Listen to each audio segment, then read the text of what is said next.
Hey, deserving listeners, I thought I would answer some upper tier patron emails. I'm working my way through those, so let's get to it. Upper tier patron Jordan, she wrote in and said, I was watching your reactions to Love is Blind and listening to your hypotheses about the different couples.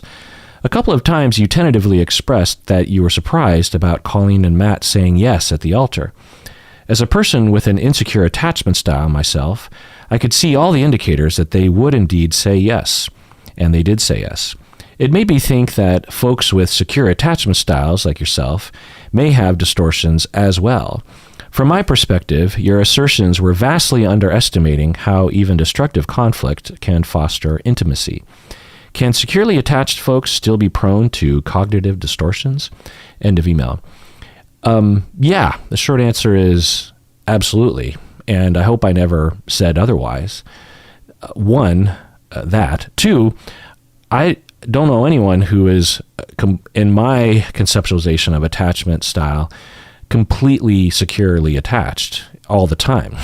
I don't even think that's what the theory suggests itself. So to say that somehow securely attached individuals are constantly seeing the world in an undistorted way is, of course, nonsensical. I, as someone who I would say has at least 5 toes in the secure camp, absolutely, I distort things all the time. But I'm not sure if what you're talking about is a distortion per se, in the way that I use distortions. Distortions I'm using, it's a schema-based lens that we look through and we see something that most people would not see. Like, for example, with borderline individuals, they will text someone, or just say a preoccupied individual, they text their partner, and their partner doesn't text them back immediately. They're at work. Most people would interpret that as, well, they'll get back to me when they need to. But someone who's preoccupied will see that as a sign of rejection, or they're being cheated on, or something like that. That's a distortion. But everyone, even if you're not preoccupied, even if you don't have significant schemas, will distort based on emotions, right? Like, well, I'll just tell you one example just popped in my head, is one of the clearest indicators of my mood, what mood I'm in, is how bothered I get when the dogs start barking randomly. When I'm in a good mood and the dogs start barking randomly, it's delightful, or at the very least, it doesn't get under my skin. But when I'm in a bad mood, even just a slightly bad mood, and they start barking, like it's like nails on a chalkboard. I'm just like, oh my God, dogs, like, quit it. So would you call that a distortion? Yeah, maybe. But at the very least, I'm, affected. Everyone is. But what you're talking about is, I think, is that I was watching the show, a reality show, and one of the couples, Colleen and Matt, I thought that Colleen was going to say no at the altar. And you thought that Colleen and Matt would say yes. They both did say yes at the altar. And I was surprised by that. I wouldn't call that a distortion necessarily. I mean, unless you can make some case as to what you're talking about there. I would just call that like, I just predicted wrong, and you predicted right.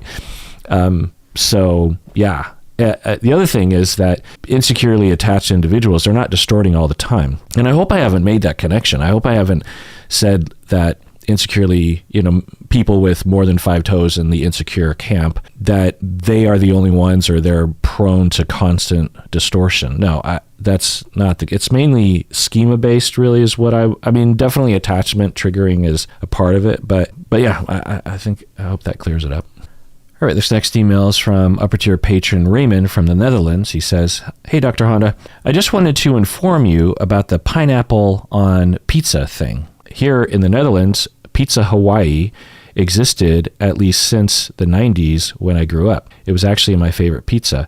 I'd like to also inform you about some other things that apparently surprised you a lot in one of the podcast episodes that you were talking about, which is that Americans are viewed as fake by people in other countries. I cannot speak about other European countries, but here in the Netherlands, it is definitely a thing that Americans are considered to be fake by most Dutch people. I think it is actually one of the most commonly considered downsides or criticisms on the U.S. from people living here, alongside the lack of welfare state, the abundant gun ownership, and some very aggressive military interventions in the past by the U.S. government, of course. Whenever I tell people that one day I would like to emigrate to the U.S., which I visited once with my parents, one of the most common ways people will react to me is, but American people are so fake, as if to say, how can you possibly want to live with those people? Both your emotional expression and social conventions are perceived as exaggerated and overly nice by Dutch people.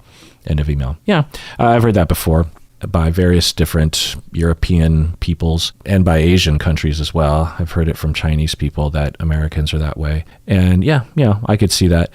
I think that there is a fakeness to the small talky, how you doing? I'm doing fine, or have a good day, or smiling at a stranger. And there's not really intention there to actually interact. You could get on a bus, a public bus, and someone could smile at you or look in your direction and say, good day. And then you could return by thinking, oh, well, they're actually interested in me. They care. So then you might actually say, well, actually, I'm looking for someone to help me with this one thing. And then the American is like, oh, no, go away. I was just being fake nice. I wasn't actually being nice, So I could see that. And I've heard that from other people. So it must be a thing about Americans for sure. But I don't know. I just kind of wish that people didn't stereotype that severely, because to call like all Americans fake, 350 million people, they're all fake. Like my mom is very nice to people and very smiley and very eye contacty with people. And she actually means it. So she's American through and through, born in Kansas, and she's not fake at all. I would like to think of myself as not being particularly fake. I mean, maybe there's a difference in the way that I will act in public, or I don't know, but to call all Americans fake, I don't know. A similar thing is with Seattle. People will say people in Seattle are cold. They call it the Seattle freeze, where they move to Seattle and they try to make friends and no one will be their friend. And it must be kind of a thing. I've looked into the research on this, and there's not a lot of good research on it, but there's no evidence suggesting or demonstrating that people in the Pacific Northwest and the Seattle area have any noticeable differences in personality. There might be different conventions, I suppose, but people in Seattle are not more introverted, for example. There's no data to demonstrate that. You'll see all sorts of things being said about people from Seattle, and a lot of the things I just can't, they just don't register. They don't resonate with me at all. I find people in Seattle to be warm and nice and open and friendly and willing to do things. And I'm born and raised in Seattle. Almost everyone I know is from Seattle, and I'm a nice person, and I like to do things, and I like to make new friends, and I like to interact with new people, and same with my friends. And so I don't know. It must be a thing, because if so many people are talking about it, then it must be a misunderstanding or some kind of, like, sometimes I wonder if people moving to Seattle, they're transplants, they're like tech people for Microsoft or one of the other companies, Amazon, and they are trying to make friends, and it's hard to make friends in a new town. It's hard to maybe date in a new town, and they bump up against kind of a lackadaisical attitude from maybe Seattleites that they interpret as being cold, but it's actually not being cold, or they invite Seattleites to do things that Seattleites don't typically want to do, generally speaking, like let's go to the beach, or I don't know. I'm just trying to think of something that a Seattleite wouldn't be that prone to doing. They get blown off because of that, and then they just conclude that all people from Seattle are cold. I don't know. I just think that these generalizations are kind of veiled xenophobic ideas. Americans are pretty privileged, so I don't lament for people bashing Americans, really. It's it is legit to criticize America and our federal government for, as you say, aggressive military engagements that weren't great and were horrible in a lot of ways. Vietnam, Iraq, other places, right? So I get it, but I didn't vote for those people that did those things. Let's just put it that way. I didn't support those things. I marched against those things, and somehow I'm lumped in with the whole thing. I don't know. It just doesn't seem like it's very fair. But, like I said, people do this, and there's probably some truth to all of it. All right, this next email is from an upper-tier patron from Hong Kong. She says, my partner cheated on me and then blamed it on me because I had borderline personality disorder and I couldn't handle the truth. My therapist encouraged me to break up, although I told her I wanted the relationship back. However, my life coach suggested that I stop seeing myself as a victim and I should improve myself to get my partner back. Shouldn't the therapist be my ally and help me reach the goal of getting my relationship back? Is it inherently wrong for someone with borderline personality disorder to stay in a hurtful relationship? Is it clinically bad for someone with borderline personality disorder to repair their relationship with their partners after being cheated on? End of email. Well, I don't know what is going on in the therapy session or with your life coach. Just based on what you're saying here, these are problems. So let me comb through this. You were cheated on. That's not okay. That's awful. No one can blame you for it. You say that you suffer from borderline personality disorder. My conflict and relationship tension reduced the quality of the relationship for your partner that led them to making the unfortunate choice to cheat, perhaps, but that doesn't mean you're to blame for the cheating. Of course not. The individual made those choices, and they are fully responsible for making those choices, your partner. So that's one. Number two, you say that your therapist encouraged you to break up. I don't know what exactly happened in the session. Maybe the therapist would refute that description, but no therapist should be, unless it's something really obvious, like you're about to be killed or something, or there's massive bodily harm at risk, which this does not constitute. No therapist should be suggesting anything regarding this. They shouldn't even be thinking these kinds of things. Like, I purged myself of the arrogant notion years and years ago that I somehow knew what's best for clients along those lines. So the fact that if your therapist did suggest or encourage you to break up, that is a huge problem that a therapist would do that, especially when you're saying that you don't want to. Like, who's it? And then your life coach says that you need to stop seeing yourself as a victim. What? I do not understand this phrase. She sees herself as a victim. I've never understood what the fuck people are talking about when they use that phrase. And really, it's a huge red flag of someone who has no idea what they're talking about and is just victim blaming. Like, no one wants to see themselves as a victim. I mean, I suppose some people will fake being a victim or will fake that they've been harmed in ways that they weren't, but you were cheated on. Of course you're going to see yourself as a victim. The love of your life, your attachment figure, your person who said they wouldn't do things like that, completely betrayed your relationship. And that's going to absolutely tweak anyone, let alone someone that has borderline personality. So seeing yourself as a victim. Now, again, I don't know what actually happened in session. You might be distorting it. You might be misremembering. Maybe there was a misunderstanding, but any professional or anybody who just tells you to break up or tells you to stop seeing yourself as a victim, it just raises major questions as to their competency level. And the other part of this is, like, your life coach suggests you should stop seeing yourself as a victim and that you should improve yourself to get your partner back. I mean, yeesh. So you ask, shouldn't the therapist be your ally and help you reach your goal? Yeah, as long as the goal isn't abhorrent or unethical or unhealthy. There's nothing wrong with wanting to recover after infidelity. That's a known thing. That's a known healthy thing to want to do. It's not always possible, but it's absolutely possible to do. And then you say, is it inherently wrong for someone with borderline to stay in a hurtful relationship? No. In fact, I would guess that, well, I would say all of us are in relationships that are hurtful from time to time. It's just a matter of degree and how you want to live your life. Now, is there a conversation there around some people with borderline putting up with things that they deserve to not put up with? Yeah, but as long as that's not happening. And then you ask, is it clinically bad for someone with borderline to repair their relationship after being cheated on? No, it's not clinically bad. It's not bad. It's not bad ethically. It's not bad morally. There's a lot of good that can come from that. It's up to you, of course, but that if your partner who cheated on you is up for it, you can be stronger because of it afterwards. All right, let's take a break. We get back, more emails.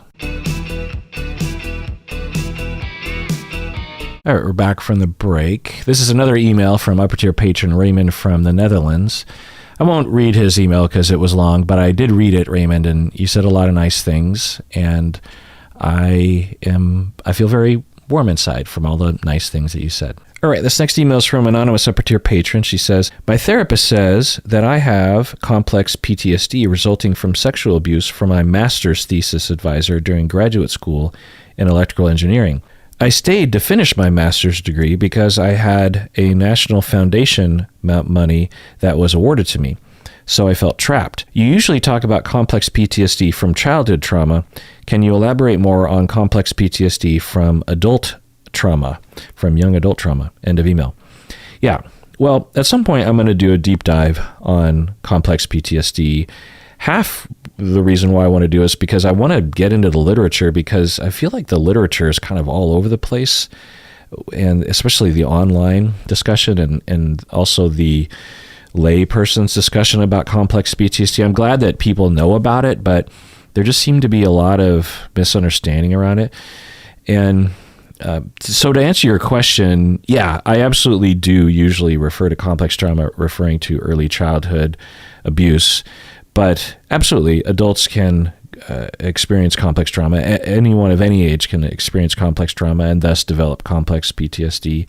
Originally, the word complex, and I'm sure I'll get into this when I do the deep dive eventually, but originally at its core, the word complex, it just means that PTSD is presenting in a complicated manner, and thus the treatment needs to be complicated as well. Because quote-unquote simple PTSD might be that you were in war, or you were in a car accident, or you're a first responder at 9/11, for example, and it's this discrete event that happened to you and would be absolutely difficult. I mean, don't equate simple PTSD with easy PTSD. It can be just as debilitating as any sort of complex PTSD, but it's a discrete event. It's a set of memories and experiences that through PTSD treatment and through recall and narrativizing of the events for the client, it's pretty easily encapsulated into a narrative. You know, I arrived at 9/11 and I saw dead bodies on the ground, and there was blood, and there was one person that was heavily injured, and my friend died. You know, you can talk about it. Whereas when you go through ongoing trauma from your father or from your master's thesis advisor, it's really complicated because I don't know, but I'm guessing that he groomed you and that he made you do things that you didn't want to do inside, or made you act like you did want to do them. You know, there's a lot of self-shame involved in complex trauma. Often the victim often feels like they're to blame partially, if not fully, for having even participated in it, that kind of thing. So it complicates the trauma, and thus it complicates the presentation. For someone with simple PTSD, let's say they get in a car accident and they come into my office and we work on exposure therapy to cure them of their PTSD, the individual, you know, as long as they don't have some other kind of trauma, they're going to react to me in a way that will not interfere with treatment. Whereas someone with complex PTSD comes into my office and say they were sexually assaulted and abused over 10 years by their father.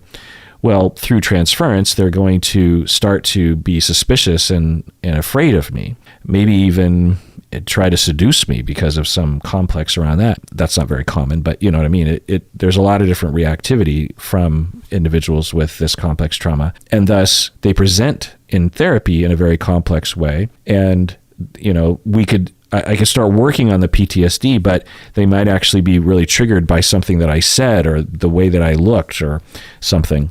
And thus we might 90% of the time just be talking about their distortions about me. And that's pretty complicated, right? It's a lot more complicated than just talking about a car accident. So that's what we mean by, in a nutshell, that's what we mean by in the beginning at the core of complex trauma. But eventually the term started to refer to basically ongoing attachment figure abuse in which you feel trapped. And thus it complicates the trauma because of that, and thus the presentation is complicated in therapy, and the treatment has to be complicated as well.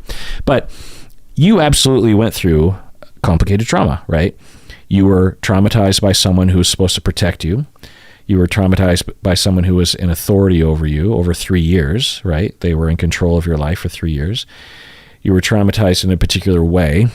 Like I said, you were probably made to act like you were into it or that you were okay with it. You probably had to push your selfhood into the backgrounds just so you could cope with the situation to protect yourself. So yeah, that's absolutely what we would consider complex trauma. But really, it doesn't matter what we call it. When people come into my office, I don't think of people in terms of those labels. I think of them in terms of their specific experiences. I think more in terms of schemas, honestly, because it's much more descriptive. It's much more helpful to treatment because you can go through complex trauma and develop any number of different types of syndromes because of the complex trauma. There are so many different schemas that can be developed, right? You could develop a schema where you believe that everyone's going to hurt you. You could develop a schema or a schema reactivity in which you feel like you deserve to be harmed.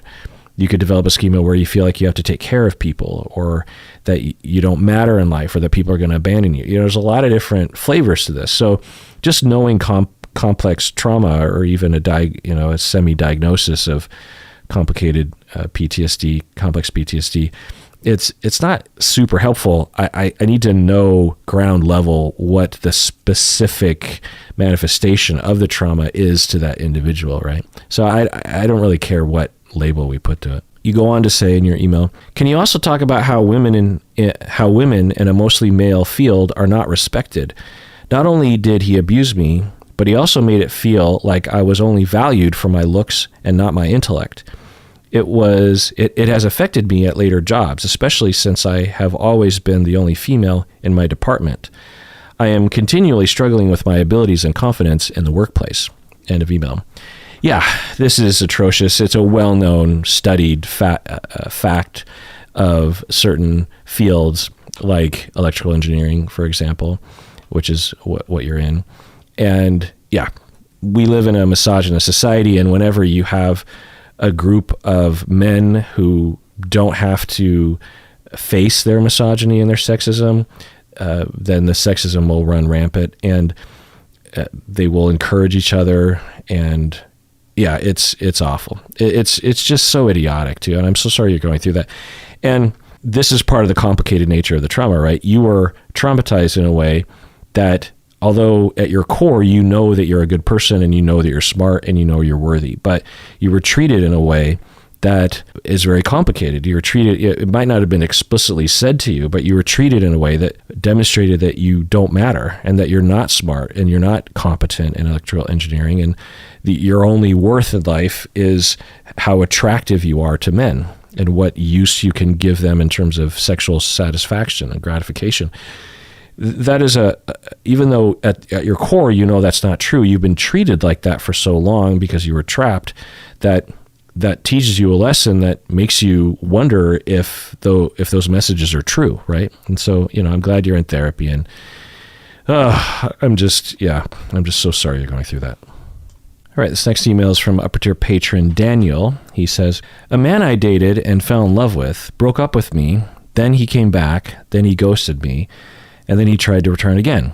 And that time I did not take him back. Sure, being broken up with hurt, and I wanted him back, but what hurt more is when he tried to come back again. What could be causing his reactions, and why does it hurt so much? I've noticed this pattern from past romantic relationships and even platonic friendships. I should note that my mom did this to me at one point as well when I was a teenager during my parents' divorce. End of email. Well, I'm sorry, Daniel, that happens. That's rough. I don't know what's happening, and if I heard from the two of you, I don't know what I would think. But the bottom line is, it just sucks to be dumped. It sucks to be treated in a way that makes it feel like you don't matter, like you're not good enough, right? It's just the worst to be. I mean, there's no. I hate to use these words, but to be discarded by someone that you love, that once loved you, to just be like thrown away it's heart-wrenching. It's the worst. That's why there's so many sad songs on the radio. I mean, we've all been there, and it's painful. So, you say, why does it hurt so much? Well, scientifically, attachment-wise, it's because we are desperate. We evolved to couple and to want to establish secure attachments. We don't feel right unless we do have secure attachments. We have a lot of emotions that motivate us.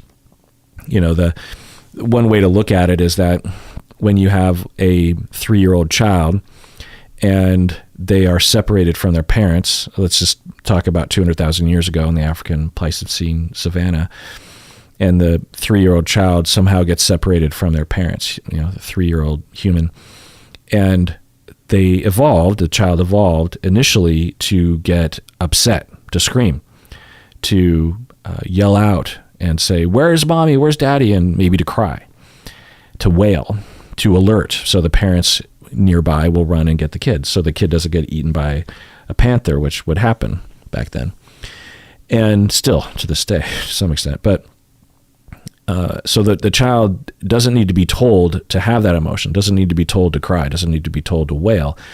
The child innately, instinctually does that.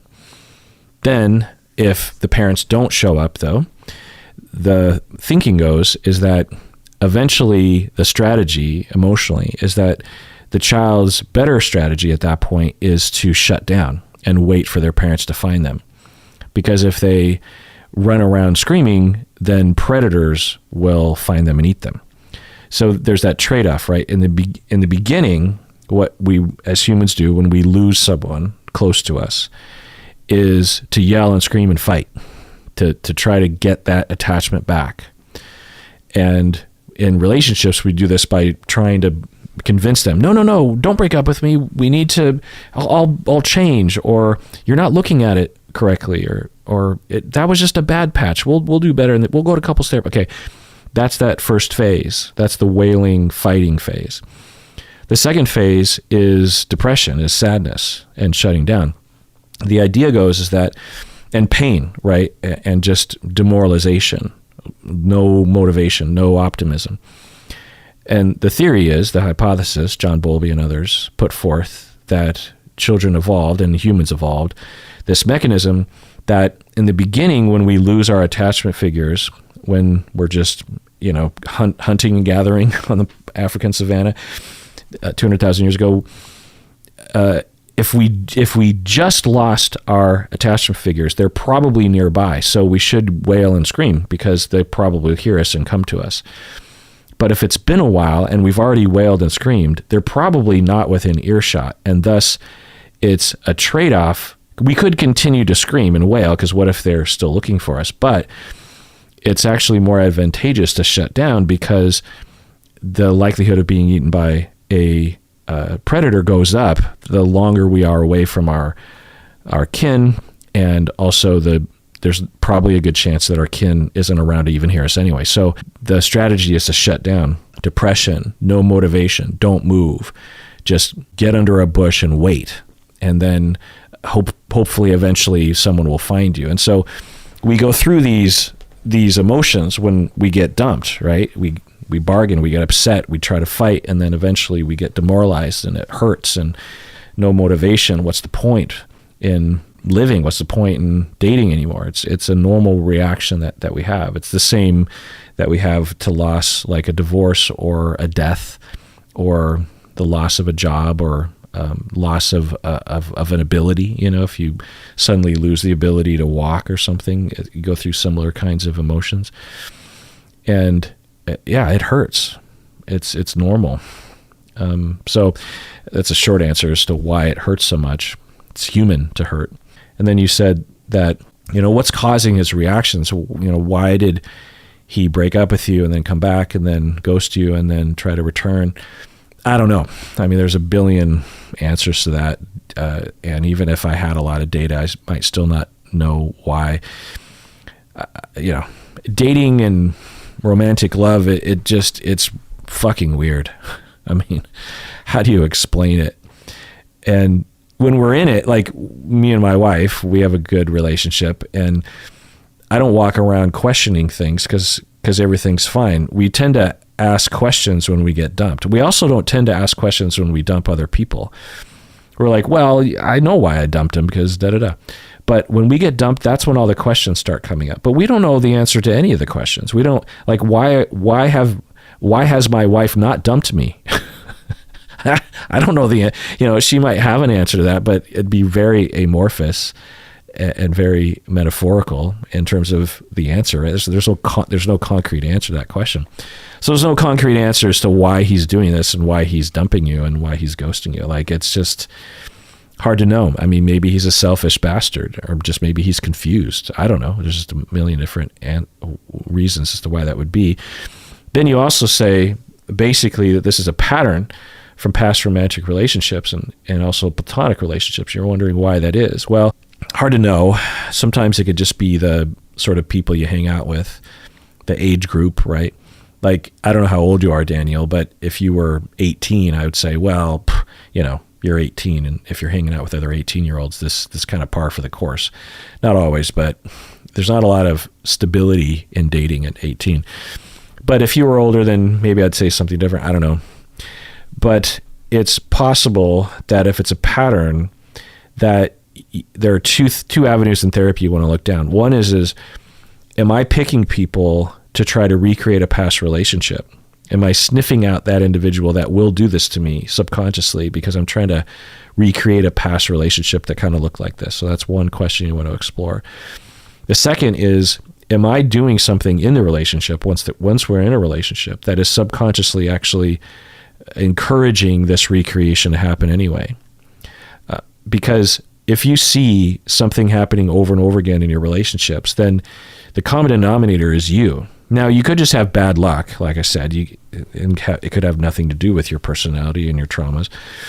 But anytime you see a pattern, like, how come everyone I date and everyone I end up in a long-term relationship with, how come they always end up working too much and cheating on me? Or I don't know. Or how come they always end up falling into an addiction? Or how come they always end up just shutting down their emotions and becoming completely cut off from me, or whatever? It's, who knows? You could have just had some bad luck. That happens. Dating is luck. There is so much luck in dating. There's so much luck, and we tend not to recognize that. It's a roll of the dice. It's a numbers game. Sometimes you meet the one in high school. The very first person you ever date could be the one, or it might take you 40 years to find the one. What's the difference there? Luck.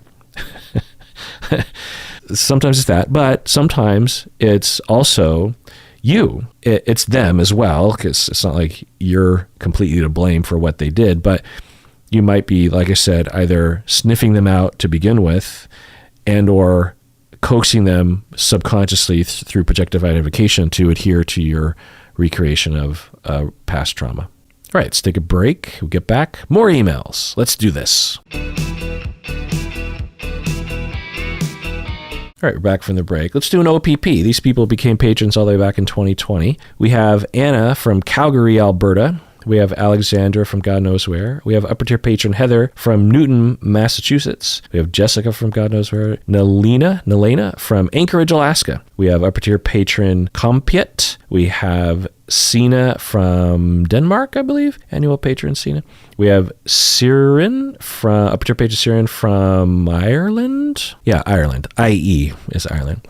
Angel from Tucson, Arizona, or Angel. We have Esper from Lakewood, Colorado. We got Casserole from Dallas, Texas. We have Sasha from Detroit. Catherine from God knows where. We have Kayla from Renton, Washington, where I was born. Alyssa from Great Britain. We have Christina from God knows where. We have Samuel from San Bernardino, California. Jennifer from Los Angeles. Mia from Great Britain. And Jenny from North Hollywood, upper tier patron Jenny from North Hollywood, California. Thanks for being a patron through thick and thin, y'all.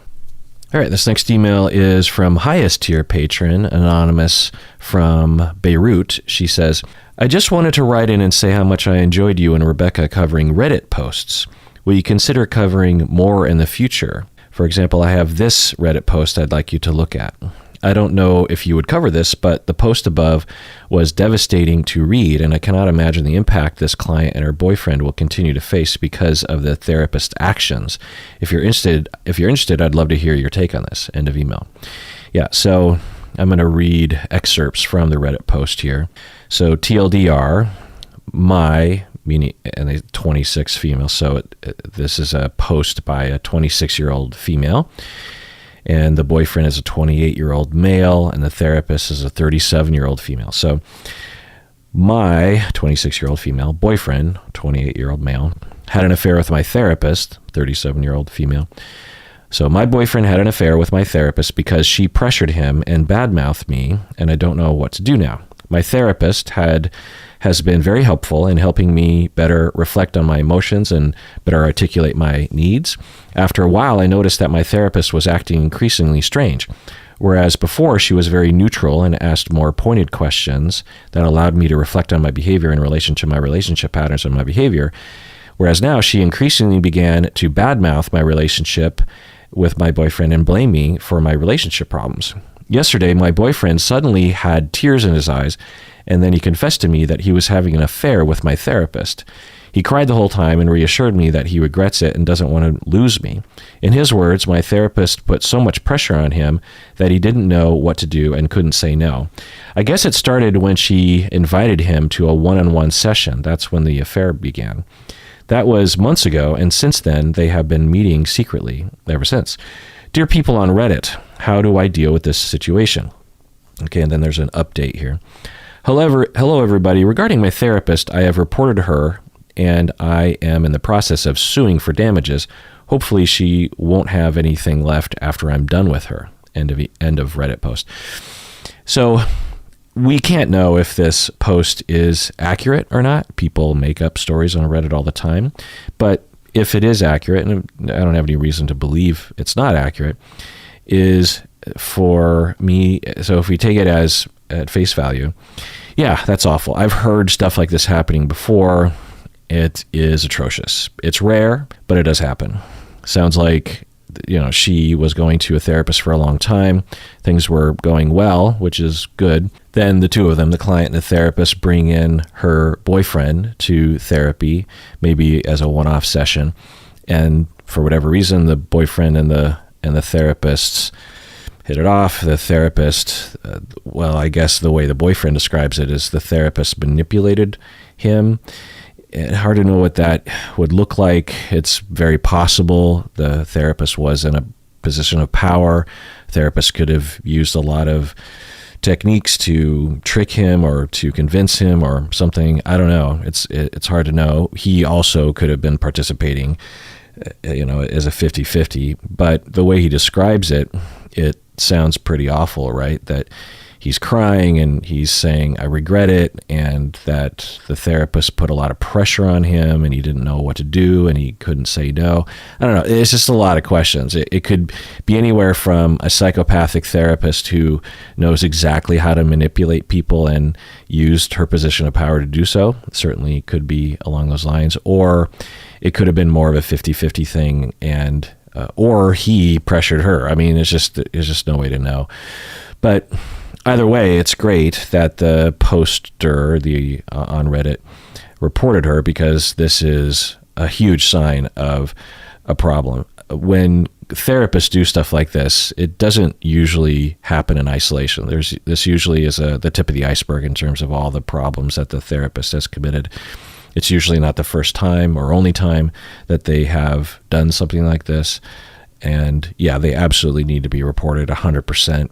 And absolutely, the client has every right to take it to civil court and sue the therapist for damages, because there are damages and emotional damages. The relationship came to an end because of it. So yeah. So you ask upper tier or highest tier patron from Beirut Anonymous, you're asking what I think about it. A pretty, open and shut case of a therapist that is terribly unethical. In my experience, these therapists have characterological problems, personality disorder spectrums of some sort. I've seen narcissistic therapists who will commit acts like this and feel justified. I've seen psychopathic therapists do stuff like this as well. Being a therapist doesn't mean that you don't have some problem like that. It also doesn't mean that you can't be helpful. It's possible that this therapist, for 95% of the clients that she's worked with, she was very helpful. So it doesn't mean that she was a monster constantly. It could mean that, but it often doesn't. So there's that. Also, therapists who commit acts like this are usually experiencing a lot of stress in their personal life at the time. Often they're going through a divorce, or they're lonely, or some kind of despair that they're going through, and they become desperate for closeness, and then they have a client that they feel like maybe there would be a connection there, and they ignore all the warning signs and all the voices in their head that are telling them to not do this, and because they're so desperate. They're just so desperate for closeness or reassurance or power or something, that they forego all of their training and all their ethical know-how. So, but I don't know what happened specifically. But interesting Reddit. And yeah, if y'all want me to look at a Reddit post and talk about it, or you want me and Bob, or me and Rebecca, me and Berto, I'd be open to that kind of thing. Going on here with another email from Upper Tier Patron Anonymous. She says, during the 14th annual stream, you mentioned that you have played Dungeons & Dragons by yourself. I am curious as to how you played Dungeons & Dragons by yourself. End of email. Well, briefly, this is just my version of playing D&D by myself. What I will do is I will make... I like to play the classic characters, the fighter, the cleric, the wizard, and the thief. That's just, I grew up with that classic archetypal foursome, and every time I try to break out from it, I'm like, oh, I should play a monk, or I should play a ranger, or a druid, and I just never resonate with those characters. And so I make 4 characters, and I really try to flesh out their backstory, and it's almost like writing a novel or something, where I make up these, I imagine these characters, and I actually have these go-to characters that I play. I years ago developed this campaign for my friends, and I really fleshed out this one town in Forgotten Realms, Feather Falls. It's on the map. It's in the Dalelands, if you're familiar. And in the manuals, they don't really describe this little town very much. And so it gave me a chance to really flesh it out. And the characters that I made up for this little town, I will pick different characters from the town, and I will play them as characters in campaigns. If you listen to me play with the guys, Berto and Adam on this podcast, I always do that. I always pluck one of the characters from the town, Blazenar, these kinds of people. Anyway, so I make the characters. I already have a backstory for a lot of these characters, and then I read the adventure pretty thoroughly, or I make up a scenario pretty thoroughly. So I want, as a dungeon master, I want to understand the landscape so that I don't need to flip through the book and figure out what's going on. Then when I sit down and play, I just sit at my desk right here where I'm recording right now, and I begin the adventure, and I imagine myself in each person's shoes. So I will step into the position of dungeon master and imagine what I know as a dungeon master. Then a scenario, like say that a classic opening to an adventure is the players enter a tavern. They have to meet with someone to give them the mission. Okay, so the 4 characters enter the tavern, and say a fight breaks out. Okay, it's a little fun one-off little scenario in the adventure, and the player characters have to react to it. So I lay out the scenario. Let's say 2 brutes come up to the player characters and say, "We don't like your kind here," and one of them throws a punch at the fighter or something. And then I roll initiative, and then I put myself in each player's shoes. I was like, okay, the fighter, what's his personality? What just happened to him? What is within his visual field? he only has a couple seconds to think, what would he typically do? And so I'd be like, well, he'd probably do this. And then he does that thing. And then, okay, the wizard, what's the wizard's personality like? What are their options? How do they think? And then I take an action for the wizard, and I just go around and around in that way. And it's really not that much different than just being a dungeon master, because when you're a dungeon master, you have to enter the mind of your non-player characters, your NPCs.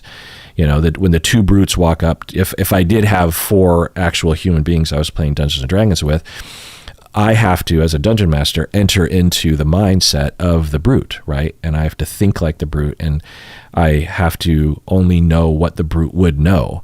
I can't know what I would know. I have to think in terms of what the brute would know, right? And act in terms of the brute's personality. And there are, hundreds of NPCs that a dungeon master will embody, or in monsters and this kind of thing. So I just extend that into the players. You can almost think of it like I'm playing with 4 NPCs and there are no players for whatever reason, I will say that it is, one of those tropes of being a pathetic nerd that you're playing Dungeons and Dragons by yourself. Not only are you a pathetic nerd for playing Dungeons and Dragons, but you're so much of a pathetic nerd that no one wants to play Dungeons and Dragons with you. And okay, fine. But for me, sometimes I just like the cleanliness of it, because getting a bunch of friends together to play, it's kind of hard, and sometimes playing by yourself, I've had some really awesome adventures by myself, not even close to the awesome adventures I've had with other people. It's just like something to do late at night if I'm into something. I haven't done it in a while, but talking about it now makes me want to do it again. All right, this next email is from upper-tier patron, anonymous upper-tier patron. She says, "Hi, Dr. Hanna. My sister just started working with children ages 3 to 11, and when she describes the kids' play or the behavior of certain kids that act out more than others, it sounds really violent, and my sister is struggling to identify normal play from play that seems to take it to a step too far. So my questions are, is there a normal level of violence in play among children under 11 years old? At what point can a child's behavior be labeled as abusive? At what point can one say a child is no longer innocent? I hate the idea of being afraid of a child, and I want to believe that they're all innocent, but I know you have said that they aren't, and I trust you way more than I trust my extremely limited knowledge on this subject." End of email. Yeah, well, I don't know if I've said that some children are innocent and some children are not. The label of innocence is a bit of a complicated thing. The word that I would use is that all people, regardless of age, are capable of violence and abuse. And it's just that some people have it much more likely that they're going to commit that behavior because they have had that behavior modeled to them, they've had that behavior done to them, and they have emotional regulation issues or behavior regulation issues that result in them being that way. So you can have an abusive kid, and the kid would still be, in my mind, I guess, considered innocent. I really, in a sense, now that I think about it, I think of everyone of every age of possessing that childhood innocence that we talk about. When I talk about a 45-year-old husband who is beating his wife, I don't excuse his behavior, and I think it's criminal and needs to stop, absolutely. At the same time, I see that 45-year-old man as a small, innocent human being who doesn't know what they're doing and could learn a new way if they were given a chance. So in terms of innocence, being violent doesn't negate that innocence, and regardless of what age you are. But yeah, this is a hard subject. When kids are abusive and violent, it's hard to deal with, both emotionally and practically. Like, how do you stop a child from doing this? Because when it becomes a pattern, it's hard to change. And I've worked with kids like this. Plus, there's so much stigma. People will say, like, well, all kids are innocent. Well, if you had a kid, for example, who was doing this, like your own child or a student, say you're a kindergarten teacher and you had a student that was doing this, I think you'd find a lot of people would say like, well, just discipline the kid. Like, what's wrong with, how come you can't manage the situation? Or you must be doing something wrong as a parent or as a teacher. And there's just not a lot of support out there. People want to look the other way. And I've seen it before. I've been called into situations like this, and the problem will have been going on for years. And the parent, often it's parents that I'm involved with, and the parents are just completely frazzled and completely shameful of themselves. And so a lot of my work with these families has to do with deprogramming a lot of that shame, because it's not going to help.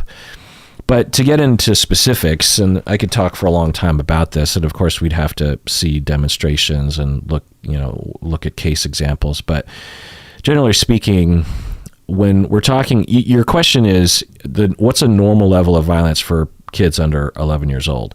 Well, there's a huge difference between those age groups, and we could break it down by maybe 5 categories of kids under the age of 11, but really, for the sake of time, I'll just talk about maybe like a 3-year-old normal level, an abnormal level, and maybe a 10-year-old. So for 3-year-old children, it's normal for a preschool age kid to hit people, hit other kids, maybe even adults, right? And to throw things. Occasionally, when they're upset, when they're curious, when they're riled up. For example, if they're 3 years old and they're playing with another kid and the kid doesn't share, your kid, your own daughter is playing with dolls and the other kid won't hand over one of the dolls. It's normal for your kid to punch or pull hair or throw a tantrum or something. It's not great when kids are violent with other kids, and of course you want to do what you can to curb that behavior and help and monitor, but it wouldn't concern me based on that description if I saw that. Again, it would have to be occasional, and it would have to be in the normal range. If you've spent a lot of time with 3-year-olds, you know what sort of violence is considered normal. On the plus side with 3-year-olds is they're usually pretty weak, right? So they have a hard time inflicting a lot of damage. It's usually just really scary, right? So your kid, your daughter, slaps in a very meek way this other girl, and the other girl starts crying, but you saw the whole thing. Is a pretty low likelihood that in that scenario it's going to leave a mark, that there was any kind of physical pain. It was more just like, oh my God, she just hit me across the face. Now, if you're an adult and you slap someone across the face as hard as you can, it's going to leave a mark. It's going to be violent, criminal. But when a kid does it, if you've ever had a kid who was throwing a tantrum and you're trying to maybe put them to bed or something, and, let's say they're 2 years old, and they might even hit you in the face, because you pick them up, so they're in your arms, and their arms are right in your face, and they just start swinging at you, and it's so meek and weak that it doesn't hurt you, right? It's not damaging. So that's the plus side to very young children experimenting or having outbursts like this. It's not going to leave a mark. It can be a problem. Now, what's abnormal? What would be concerning? Well, the dimensions to look at are frequency, like if it's every day, the intensity of the violent act, and usually we don't even refer to them as violent acts, right? But, it is the things I'm describing. But the intensity of the putting hands on or violent act, like if the 3-year-old were to try to find a weapon, like like a toy car, and try to hit someone over the head with it, that's a lot different than just a spontaneous outburst of like, give me that doll.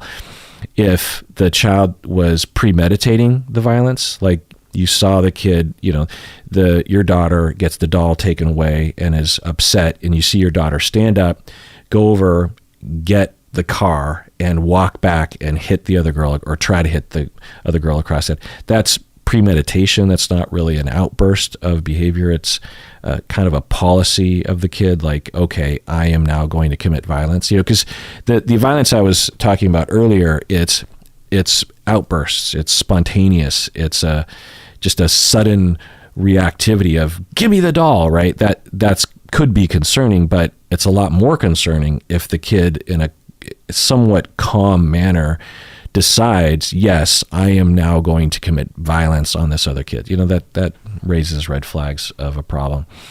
Also, the length of time of the violence. For example, I was working with a 5-year-old who was going through a very tough childhood. His parents were pretty heavily addicted to meth, and I was working with the family, the parents and the kid. And when I was doing in-home therapy, and I'm at the house, and the kid had a meltdown and started to become violent with everybody. And the parents were looking to me like, well, you're the therapist, can you help with this? And I said, well, so I tried to triage the situation. I tried to help the parents to help the child. The child was continuing to be violent, and 5-year-olds, they're not going to do a ton of damage, but they're getting up there where they can actually start to scratch your eyes out or something, And so the 5-year-old was just completely unhinged and just completely out of control. And the parents were like, what are we supposed to do in this situation? And so after, 25 minutes or something, I eventually got to the escalation of, well, let's do a therapeutic hold. And these are restraining behaviors by a worker like myself or a parent that are designed to help the child to not do these things while not abusing the child, right? You're not like locking them to a bedpost or something. You're holding them so they can't hurt themselves or other people. And it's used as a last resort. It can be used in a lot of abusive ways, but in this instance, I was like, well, it'd probably be good if I could show the parents, if needed, this technique. And so I held the kid in a way that it's hard to describe physically how you hold a kid in a situation like this, but you hold people, and it depends on the size difference between the holder and the holdee. Like if I were to have to hold someone that was my size, there's a different sort of wrestling technique to it. But with a 5-year-old, it's pretty easy, and there's a way that you can hold them so that you keep their hands at bay, and so they can't hurt you and they can't hurt other people. There's also a technique to make sure they can't headbutt, because that's a thing. Anyway, so I was doing that, and this kid was having a violent meltdown that lasted a half an hour and maybe another half an hour after that. So that's abnormal. That's concerning, right? It's one thing to have a doll taken away and the kid is like, hey, and smacks the other kid in a way that doesn't leave a mark, and then it's over. Whereas if you have 60 minutes of violence and targeting other people, that's obviously different, right? Also, another dimension to look at is focus. Like if the kid seems kind of preoccupied with violence, if there's a lot of talk or behaviors around violence, obviously that's a concern. Because like I said, that's not the normal range of a 3-year-old being violent is, again, spontaneous frustration, essentially. Also, it's abnormal for a child to lack adjustment after you react to it. So in a normal situation, you have a 3-year-old doll and your daughter swings at the other kid, doesn't leave a mark. The other kid cries and runs to you. And then you sit down and you say, hey, little Jenny, you can't do that. I know that you wanted your friend to share, and that's okay, but let's use our words. And, you do the whole thing that you do as a parent.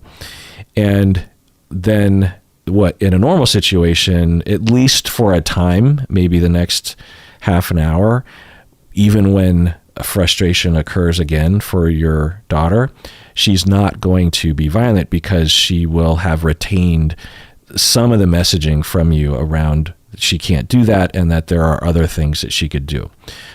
It kind of depends, but that's adjustment, that's learning, right? That's understanding and having a reaction to your reaction, right? It's abnormal for kids to have zero reaction or very little indication of reacting to your reactions, to adjusting to how the world is working, right? So obviously this is often due to trauma or witnessing violence in the home, being a victim of violence in the home if you're a 3-year-old. Or you could have a burgeoning mood disorder. I've seen that before as well, or a temporary mood disorder. It is at least common enough to diagnose some kids with completely unbridled anger, with early onset bipolar or something. I'm not a huge fan of that kind of thing, but it is done. So sometimes it's considered an early mood disorder. It might go away as the child ages and develops. And also neurodivergence. If you have ADHD, you're going to have a hard time regulating your behavior anyway. And then you add on the fact that everyone is breathing down your neck all the time and criticizing you because you're having a hard time keeping focus, and your working memory isn't going so great and your mood isn't so great. And so you could be 3 and having that frustration and difficulty emotionally regulating, and you might have more violence than other kids will. And there are other factors as well. But what about a 10-year-old? So let's look at what a normal 10-year-old would look like. Well, for a normal 10-year-old, you're not going to really see any violence, because hopefully by that point they've learned how to regulate their impulses.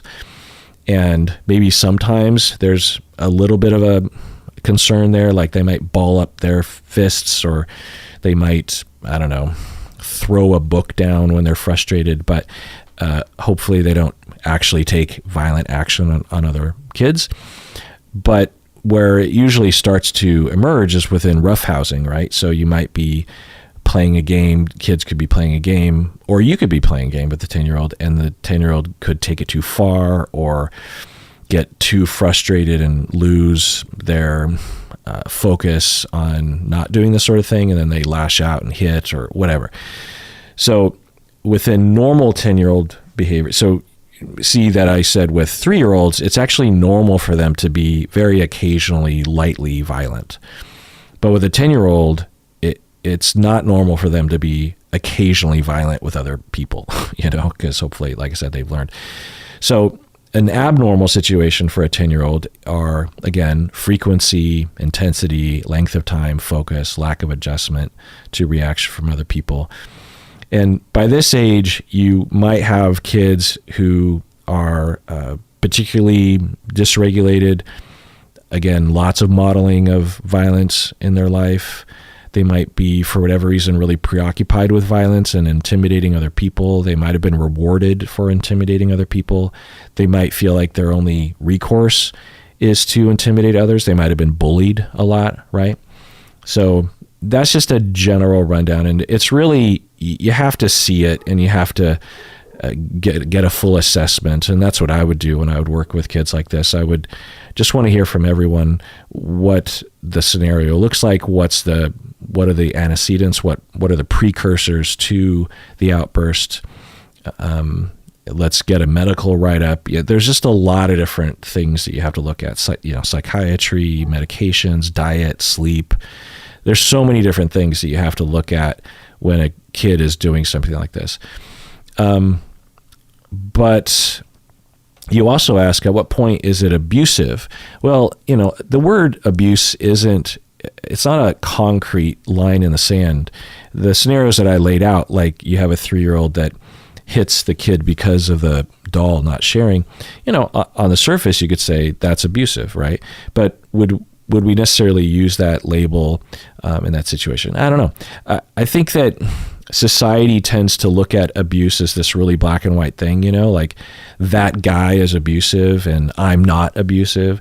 The fact is we are all abusive. All of us have committed abuse on other people.